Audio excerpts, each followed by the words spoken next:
ॐ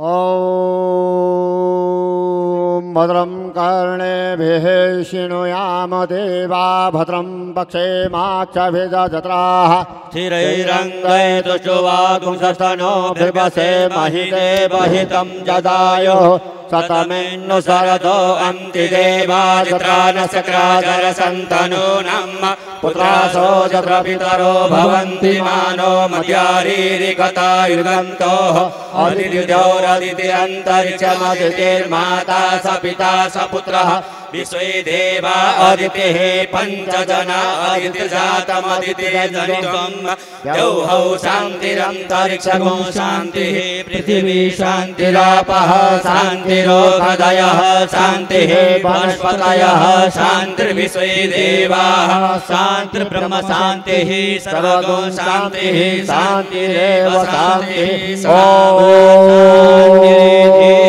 दीपज्योति परब्रह्म दीपज्योति जनार्दन दीपो हरतु मे पापं प्रजादीपं नमोस्तुते।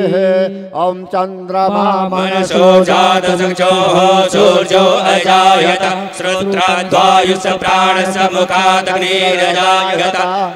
ॐ श्रीश्च ते लक्ष्मीश्च पत्न्यामहोरात्रे पार्श्वे नक्षत्राणि रूपमस्मिनोऽप्यातं मायषण्डिकाणं मयिकाण सर्वलोकं मयिकाणः। ॐ यतो यतः समीहसे ततो नो अभयं कुरु सन्नः कुरु प्रजाभ्यो भयन्नः पशुभ्यः।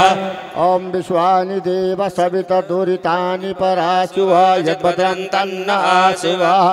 ॐ शान्ति शान्ति शान्ति सर्वारिष्ट शान्तिर्भवतु सुतान्तिर्भवतु।